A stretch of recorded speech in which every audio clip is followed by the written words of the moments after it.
Hello and welcome to the Dial Global Virtual Workshop.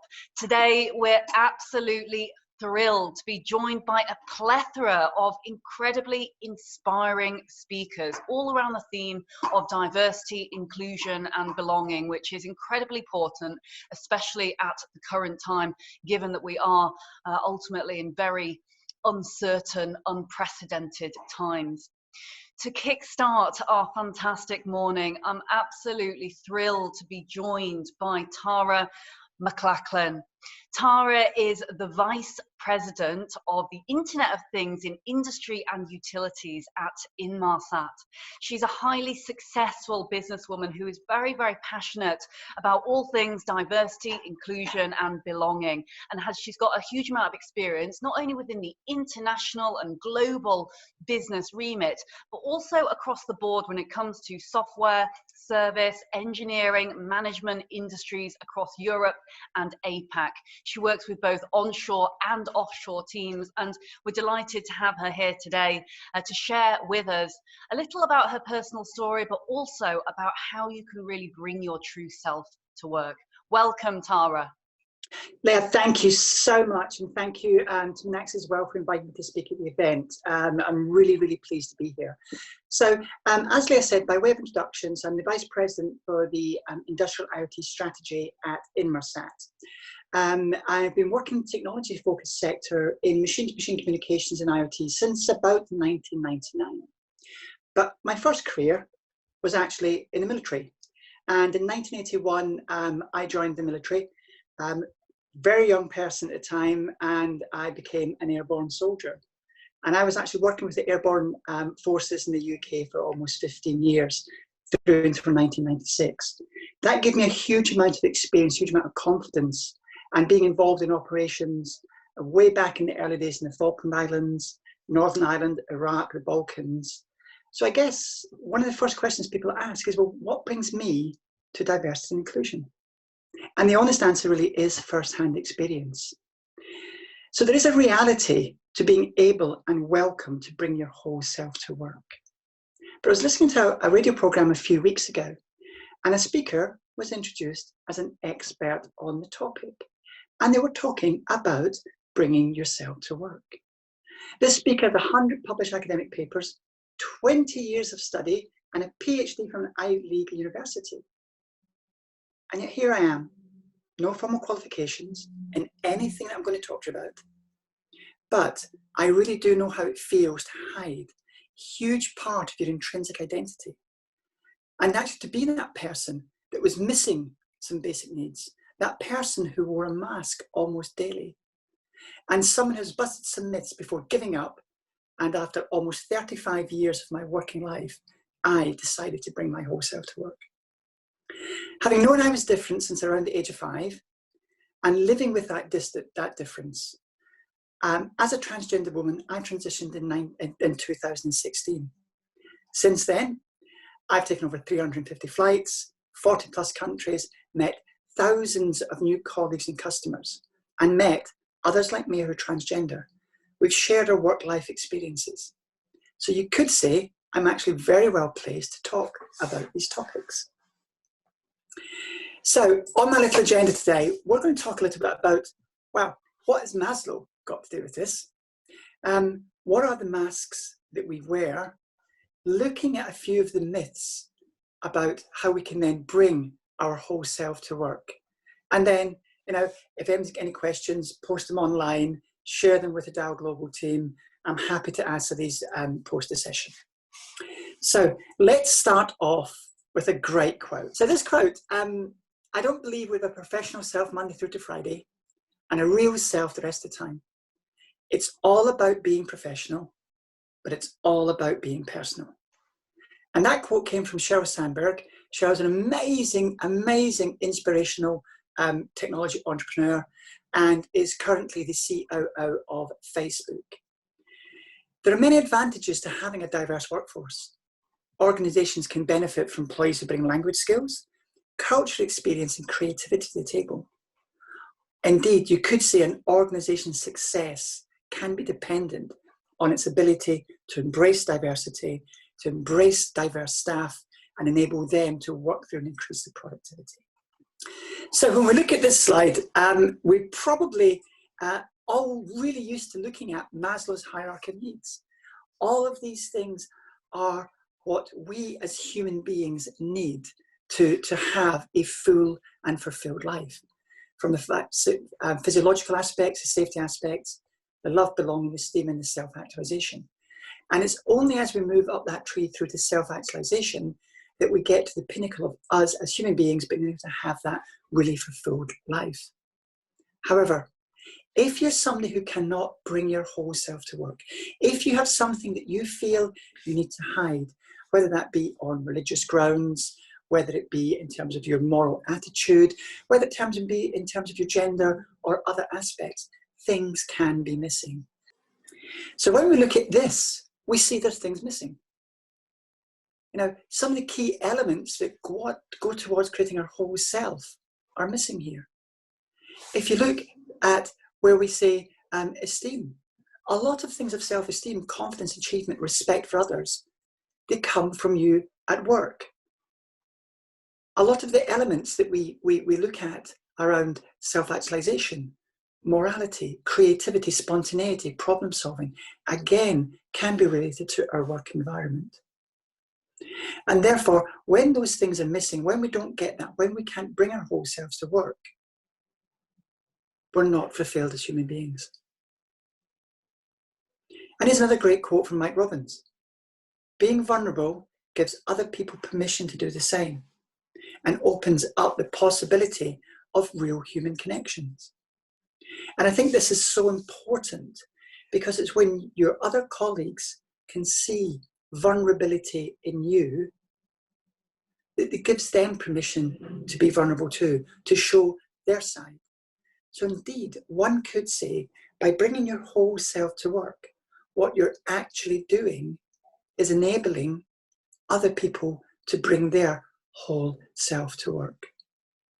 One of the examples that I'll give in this is when in a work you gain this herd mentality. So the ability for people to actually say, well, everyone else is doing that, so I'm going to go and do the same thing. A great example of this we could take back to the lead up to the 2008 financial crisis, when so many people within the banking community may actually have been going against their own ethical behaviours and actually doing things that other people were doing because they thought that was the right thing to do. That's how they were trained, if you like, to behave inside the work environment. But when you actually speak to these people, and I've spoken to a number of them, they actually feel dreadful about some of the behaviours they had. But because of the herd mentality within the workplace environment, that's the way they behaved. If you take the exact opposite of that, and we start to look at some of the masks that we wear, and we actually, how do we get rid of these masks? How do we banish the behaviours that the masks have? I've just picked a few of them here. There's actually, in a psychological perspective, there's actually 10 of these masks.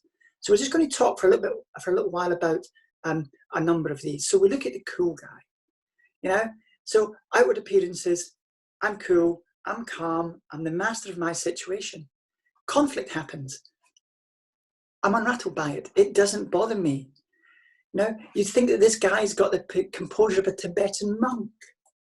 However, some things beneath that can be happening.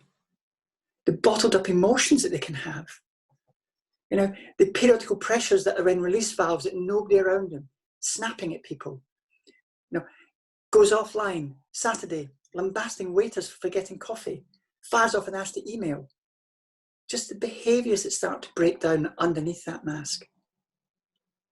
We then get the humorist. Humour, brilliant social defence mechanism. I used to use it myself a lot. You know, if you're laughing, you're not crying. But two masks can look so similar. You know, but the humour, it does prevent intimacy. Sarcasm especially is rooted in pain. You know, you tell a joke, you skirt a sincere discussion. You don't want to have that conversation. You're uncomfortable with conflict. And how many of us especially in our younger working lives, don't like having that conflict at work. We've then got the overachiever, you know, the unconscious, pure perfectionism. And how many of us in the audience have seen that in ourselves? We want everything to be absolutely right. 95% is not good enough. We want to have everything perfect. And you work hours and hours to go through an email, to go through a spreadsheet, to go through a presentation, to make sure that it's perfect, that nobody can criticize you. Whilst the accolades and praise associated with being a perfectionist, they provide some temporary relief. You go, oh, thank you very much. That's great. I'm so pleased you like my presentation. But then the next thing is you're looking for the next piece of perfection. And people who are overachievers tend to live in a constant state of anxiety. They're obsessive. They don't build trust barriers. We then go on to the martyr. The martyr's very common in so many areas. The martyr wants to boast that he or she single-handedly saved the world, totally selfless with their actions. But these martyrs, the drama which they do good with, can also serve as a protective shield for them. And the martyr tends to secure a place by believing their role is critical. And when you do that, you can start to make everyone around you feel really uncomfortable. One of the other ones that I look at quite often is the bully. And I look at the bully because when I was a child at school, I tended to be the bully. You know, I wanted to be assertive in every way I could. But all I was doing was masking the real me, the person that I didn't want anybody else to see. So you innately go in the opposite direction. You know, I wanted really badly, I really wanted to be respected at school. So I would genuinely break all of those rules of appropriate conduct, you know, that give me my self-esteem. So there are a number of different masks that people wear. I'm not going to go through all of them in this session because that would be half an hour in its own right. I love this image. I love the picture. And I'm sure that most of you will have seen this. So this is the image of Dantes Inferno. The rings down to hell. But some of the myths that we should do when you decide that, yes, we are going to have more of myself at work, I am going to bring myself to work, is you don't have to dive headlong into this. This is not about revealing your deepest, darkest secrets. It does not mean that you're going to behave in an entirely unprofessional way. And it does not mean you bring your whole personal life into the office. This is not about behaving in the office in exactly the same way that you behave at home.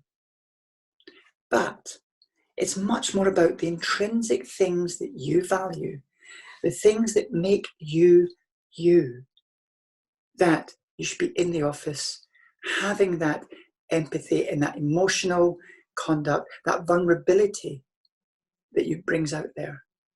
And whether this is, you know, being very open with the fact that you are a deeply religious person, whether it's very open with the fact that you are LGBT+, whether it's the fact that you have some really strong morals about specific aspects of life. It's the best thing to do is to take those things that make you, you, and as Cheryl said, make sure that you have your personal and professional life the same in both directions. So this slide is something that I really want to talk a little bit more about. And it's bringing your whole self to work. And this is another quote from Mike Robbins around the authenticity equation. And it's about honesty, taking away the self-righteousness, add in the vulnerability, and you get the authenticity of a person. And this is really, really important. It's about people feeling they like to authentically know who you are and what you're about. If you feel that somebody is being authentic, it builds up a level of trust in the work environment. And you think back to scenarios you may have had in your working lives when you've not thought that somebody's being authentic with you. The first thing that does is create a barrier between you and them, because the trust is not there. And other things that come into this around the honesty. You know, how many of us feel that some people are not being honest with themselves or with others in their work environment? But two things that come out of this then, it's that courage to be able to go and be and do this and ensure that you have this level of authenticity. But one of the other things that I look at is this ability to be comfortably uncomfortable. And that's actually hugely important. If you are comfortable in a situation where you feel uncomfortable and others might feel uncomfortable, but that's the ability you have then to ensure that you can overcome conflict in the work environment. And part of this really rings true to me. For my whole life, I have really struggled with imposter syndrome. Imposter syndrome is another topic entirely. But now that is really starting to dissipate. The fact that I can be my whole self at work. I can ensure that I am being valid at work. I am being valued, but not just to my colleagues or my bosses or the executive team at Inmarsat, but I can see myself that I'm being valued. And that's hugely important to me.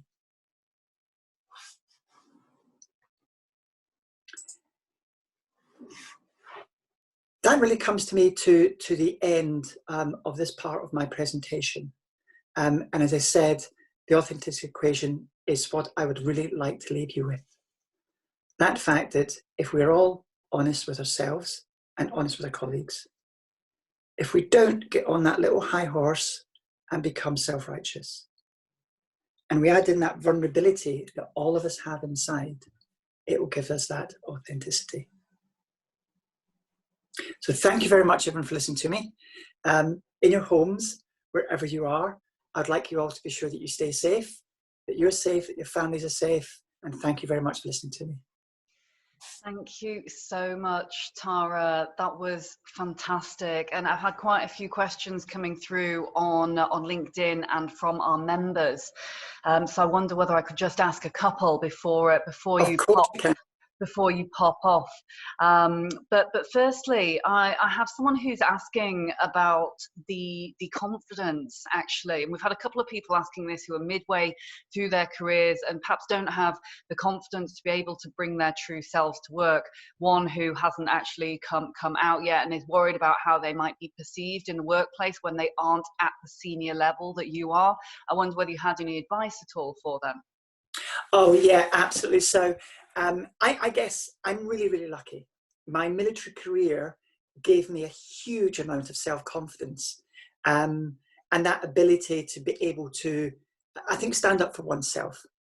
Now, that's not always apparent in everyone, but I think if this individual or anybody has a level of trust in their employer, that's really, really important, really key, is to have that level of trust in your employer, to be able to ensure that you can, whatever you're coming out to, you know, whether it's a change of religion, whether it's LGBT, it shouldn't actually matter. The process that you go through should be the same. It's having that level of trust in your employer. And the critical thing is to take very small steps. Talk to somebody that you trust, somebody that you really trust. Ensure that you might have a three-way conversation. And it's exactly what I did when I first came out at work with my previous employer. I talked to somebody I trusted. We then had that joint conversation with the HR director and had that conversation. We then built up some more trust. And as an individual, the key thing for me was when my organization said to me, Tara, this is your process. You own it. We will follow. We will support. And that's hugely important to me as well. So if you're an employer or somebody who's looking to come out at work for whatever reason, build that trust, set in place a process, follow the process. And I did that, and it was a 16-week process from beginning to end, from coming to work as my last self to being my new self, which was brilliant. Thank you. That's really helpful. Thanks so much, Tara. And another couple of questions here. I know we'll only probably have time for a couple, but very quickly, an anonymous attendee who's online now says a lot of work and focus is currently being placed on gender diversity in companies and on board level. What do you think needs to happen to put the same kind of attention to transgender progress? Oh gosh, so I think that this is obviously hugely important to me personally. There's a number of programs that have been going on, and I've been involved both with ministers and government ministers through the previous two iterations of government, up to the work that I'm doing with my local MP at the moment. The transgender issue at work is still really challenging. It's almost still feels like it's the last kind of taboo and being able to come out at work. And when we look at some of the statistics, that you are genuinely 25% of transgender people are unemployed. You compare that with the normal population. It's a huge difference. And I think it's actually on both sides. It's about being transgender, having the confidence to be yourself out fully with everybody that you know. But at the same time, it's about calling out those employers. It's about researching employers, as I did. Before I came to Inmarsat, the first thing I did was look at their inclusion policies. What's your inclusion policies? How can I be myself? How can I feel comfortable? I was really, really lucky that I was actually recruited into Inmarsat. They knew I was a transgender person. My boss is ex-military. They knew that serving in the regiment that I served in, I couldn't possibly have been female. It wasn't allowed. It's still not allowed. So therefore, it was a little bit easier for me. But what I would say is a lot needs to change. A lot has to change within employment process. And even for me, when I joined, and anybody from Inmarsat that's listening I'm sure will not mind me saying that even for me, part of the challenge was going through things like at Inmarsat, we do DBS checks, where you have to then start to reveal your previous employment history. And in my case, my previous gender history. So those things are still not right. We're going a long way to fix them. But actually, I think what's going to help this most is organizations like Dial Global and a lot of other organizations that are out there that are really focusing not just on women in the boardroom, and that's a government statistic that says we need more women in the boardroom, but it's actually about pushing that whole diversity culture down through an organization to enable everybody to understand that this matters. Whether you're religious, transgender, it doesn't actually matter. It's about the organization embracing the culture that needs to happen to have that diverse and open approach to everyone. Thank you so much, Tara, and we absolutely concur. Diversity and inclusion and belonging is about everyone. There's so many different idiosyncrasies that make up each person as a human that we should be looking at as much as we can across the entire spectrum. Sure. One is someone has asked, in what ways did becoming your true self at work help you to succeed professionally? And someone via LinkedIn has actually asked also about the importance of role models and allies. So I know that's probably too much to talk about in about 3 minutes, but I wonder whether you could just give your take before we conclude. Yeah, sure. So I think take the first question first. Have I been more successful at work since I transitioned? I think the answer to that is possibly, but probably not more successful. Have I had more personal enjoyment and fulfillment? Absolutely. My plan was, hey, I'm going to retire at 55. I'm not doing anything else. I'm going to sit in my garden. And now retirement is the last thing from my mind. I want to continue and push on and do more. So I think part of the challenge we all have, and I'm talking from specifically being transgender, is the fact that we have very few transgender role models in business. And I think that's really critical that we create more visibility, because that's going to encourage people to say, well, actually, I can work, I can be employed, I can have a full and successful career. And transgender is not a barrier to doing that. So I think that's really, really important. And we just don't have enough. We have a lot of celebrity role models in the media, but it's about being normal. And my role models are normal, working, transgender men and women who go to work every day, hold down a full-time job, have a family. They're my role models, not the people I see in the tabloid press. In terms of allies, I think it's also hugely important. And allies can come from all walks of life. Two of my biggest allies within Inmarsat and friends are both senior ex-military officers who you would think might not be quite involved in this, I think, but they are hugely strong allies of mine and very, very supportive of what I do. So I think the role models, we don't have enough, we need more. Allies, we need to make allies, or we need to encourage allies to be more visible. Thank you so much, Tara. And you're absolutely right. It's very much about the real models that we see around us, not just the role models and those who are in the press. So the more that individuals like yourself, especially at senior level, which is key because it must filter down from board level, the more we have, the better we can hopefully be as a collective business society. So thank you ever so much.